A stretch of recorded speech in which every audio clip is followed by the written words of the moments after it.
Hey guys, Richard at Ryden's room here, doing my video diagonally for some reason, as the phone's falling that angle. Why the hell not? This is a re-recording, and the last one went a bit wrong when Ferret Rocket tapped the screen and did something to the lighting. I couldn't fix, so starting again. So yeah, this is part 2 of the Dalek two-parter. This one is called Evolution of the Daleks. Much better title.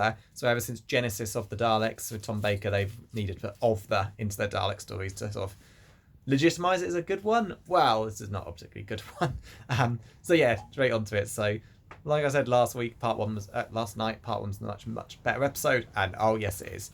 Yeah, believe me, this is oh, look, hey look, here's Mr. Rocket, my ferret. Named as a Rocket Raccoon. No, he's just fed, so he's a bit chilled out, aren't you, boy? And let's put Quill in. Go on, Quill, have a look for the audience. They might not like some new viewers. Hello, boy. Hello. Yeah, Quill, as in Peter Quill, Chris Pratt's character Star-Lord. Oh, let's get down. These ferrets very, very fidgety. They love to just... Oh, can you hear them? Nah. Ferrets make great noises. Like watching the film Kindergarten Cop recently, they had a ferret in that film, and the noises it made were not a ferret sound. It's kind of like a chipmunk crossed with Dr. Zoidberg from Futurama, I guess. Yeah, they're great animals. I don't know why people. I'm sure some of a film I saw of a ferret and the vocals are all wrong as well. I don't know what going on. Oh, back to the diagonal video angle. There we go. So yeah, back to it then. So yeah, part 1 she did like.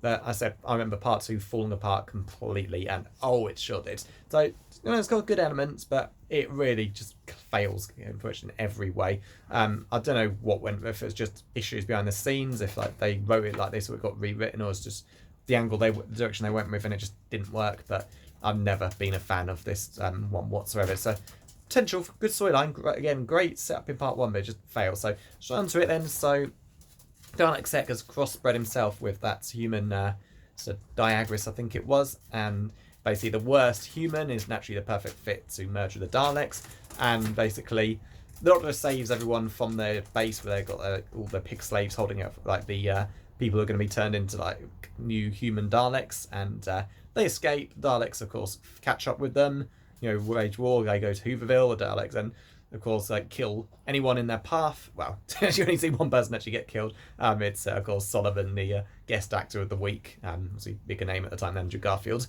And yeah, it's got quite a shame. He's a good character. But yeah, it shows how ruthless the Daleks are. Even makes a good speech about how they, should all try and work together because these Daleks are outcasts like these people. No, the Daleks just exterminate the guy.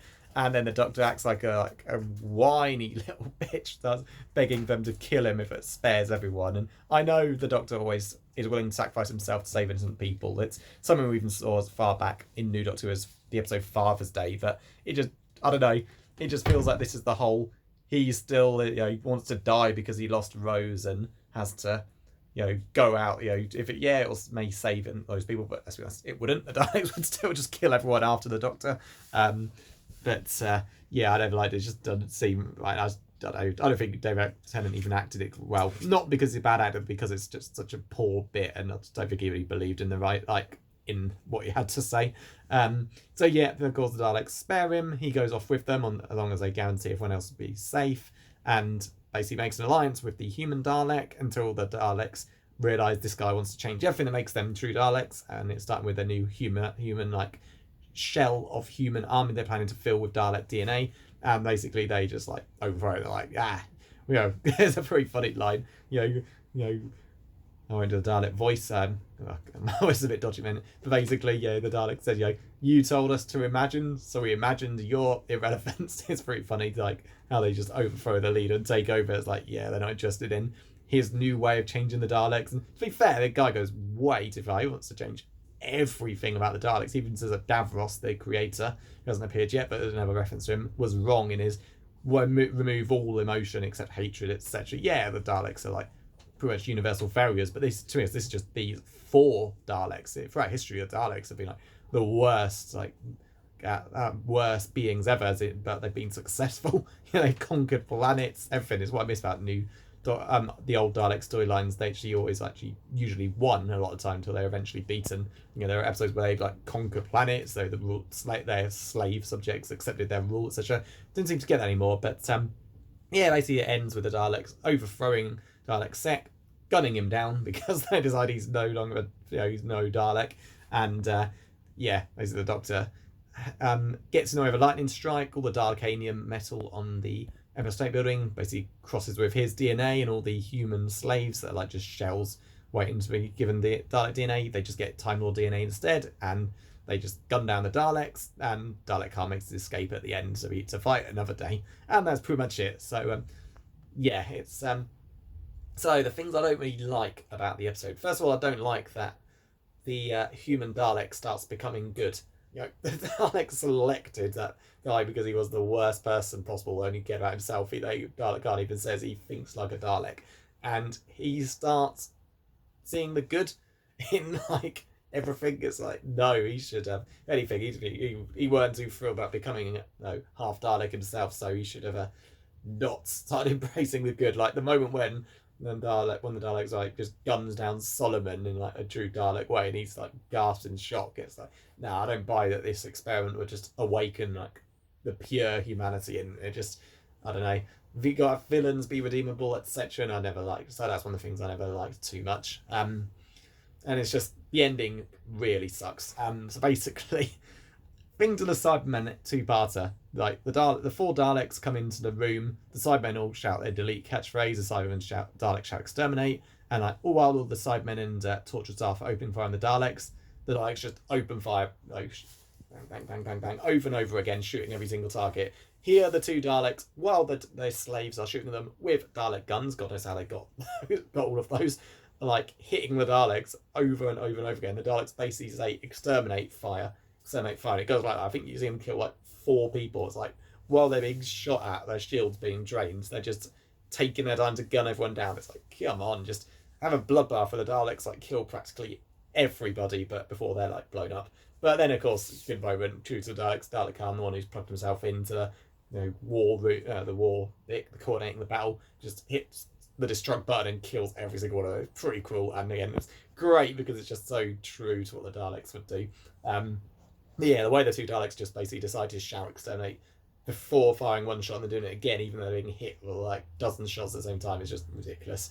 Yeah, very poorly written sequence. But yeah, it ends with the one Dalek escapes, uses that emergency temporal shift again, which is apparently impossible. It's just a blatant get out of jail free card. But Dalek gets away. The Doctor's actually willing to give this Dalek a chance because he's just watched this like race of humans, basically with Time Lord DNA all wiped out just like that, just because it's sort of in the Daleks do. And he actually, and I buy that he's like willing to find a better way this time, work with, because he's just watched this like new species effectively all be wiped out and doesn't want to see it happening. And even if it is the Daleks, there's one species he like hates more than anything else.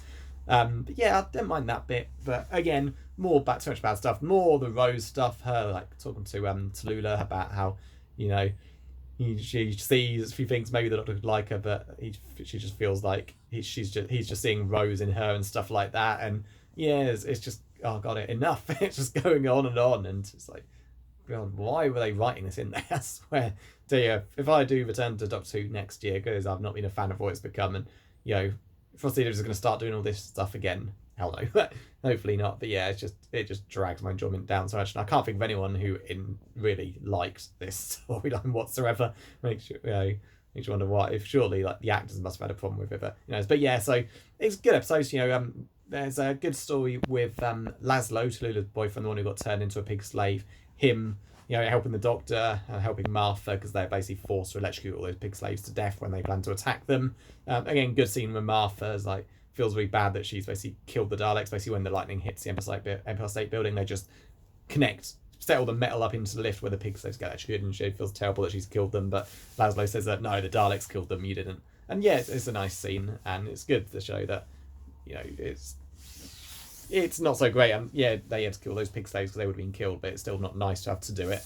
And yeah, it's nice to this. I do like the Laszlo character. The guy who clearly wasn't fully converted, because he's been able to keep something of his humanity. And yeah, it's a nice ending when he's like realizes he's about to die, because Dalek Sec says they've got a short lifespan. They're not meant to live long at all, and he's going to die. Held on longer for his girlfriend, but that's it. And yeah, it's quite nice watching the Doctor do everything he can to save him. He can't turn him back, but he saves him, and Frank finds a place for him at Hooverville, even though he knows he'll have a a few looks, it won't be pleasant. But yeah, it's a good happy ending there. Taluda still loves him, even though it's like what the Daleks have done to him. So it's nice to see some happiness. But of course, that's been ruined by Martha saying, quite happily, I guess it shows there's someone for everyone. And then the Dr. Coulson is, yeah, and that was Rose for me, yeah, maybe, and just walks off. It's like, gosh, enough. But yeah, I'll stop complaining about this unrequited love garbage when they stop doing it. So yeah, that's it. Wow, this video went on for 10 minutes, didn't expect that. Yeah, too much bad to talk about.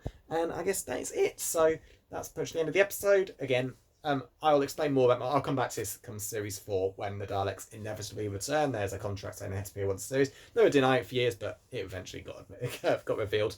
And when you get series 4, it will make this episode even more irrelevant if you just make a slight adjustment. So we're like 2-3 weeks away from that, so I'll let you know then. So yeah, hope you enjoyed the vid, and I will see you later.